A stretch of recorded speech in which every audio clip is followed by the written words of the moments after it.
আজকের বানিয়ে নিলাম পুর দিয়ে ভরা দইয়ের পরোটা। এইভাবে বানালে দারুণ টেস্ট হয়। একবার এইভাবে বানিয়ে নিতে পারেন পরোটা। নমস্কার বন্ধুরা, বৈশাখীর রকমারি রান্নায় সবাইকে জানাই স্বাগত। দই পরোটার এই রেসিপিটা কেমন লাগলো বন্ধুরা কমেন্টে জানাবে, আর চ্যানেলটিকে সাবস্ক্রাইব করে পাশে থাকবে। প্রথমে নিয়ে নিলাম এখানে ময়দা, 2 বাটি ময়দা নিয়ে নিলাম আমি, আর দিয়ে দিচ্ছি পরিমাণ মতন লবণ আর তেলটা একটু বেশি পরিমাণে দিয়ে ভালো করে ময়ামটা দিয়ে নিতে হবে। দেখুন ময়ামটা করছি, হাতের মধ্যে মুঠো এসে যাচ্ছে। আর এখানে দিয়ে দিচ্ছি 200 গ্রাম মতন দইটা দিয়ে ভালো করে ময়দাটাকে মেখে নিচ্ছি। এখানে জল ব্যবহার করিনি, দই দিয়েই ময়দাটা মাখলাম। ময়দাটা মাখা হয়ে গেছে, এখন আধ ঘন্টা রেস্টে ঢাকা দিয়ে রেখে দিলাম। আর এখানে আমি ডাল সিদ্ধ নিয়ে নিয়েছি, মুগ ডাল আর মুসুর ডাল হাফ হাফ করে 1 কাপ নিয়ে নিয়েছি। আর এখানে নিলাম জিরের গুঁড়ো, গরম মশলা আর একটু চাট মশলা। এবারে ডালের মধ্যে দিয়ে দিচ্ছি পরিমাণ অনুযায়ী লবণ, কাঁচা লঙ্কা কুচি, পেঁয়াজটা একদম ঝিরিঝিরি করে কেটেছিলাম, সেটা দিয়ে ভালো করে ডালটাকে মেখে নিচ্ছি। এখানে রসুনের পেস্ট হাফ চামচ মতন দিয়ে হাত দিয়ে ভালো করে ডালটাকে মেখে নিলাম। এখন আধ ঘন্টা পরে ময়দা মাখাটা খুলেছি, কতটা সফট হয়েছে। আর ছোট ছোট করে লেচি কেটে নিলাম।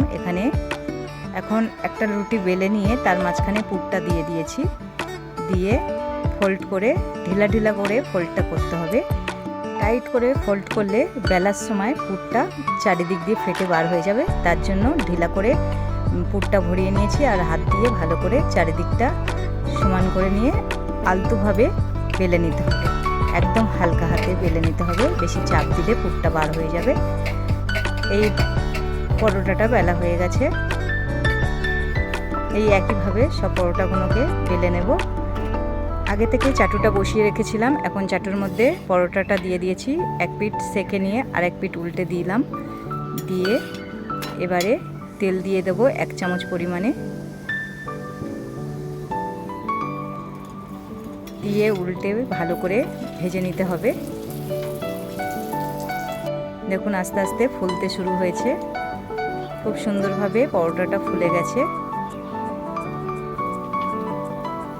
এখন এটাকে নামিয়ে নেব।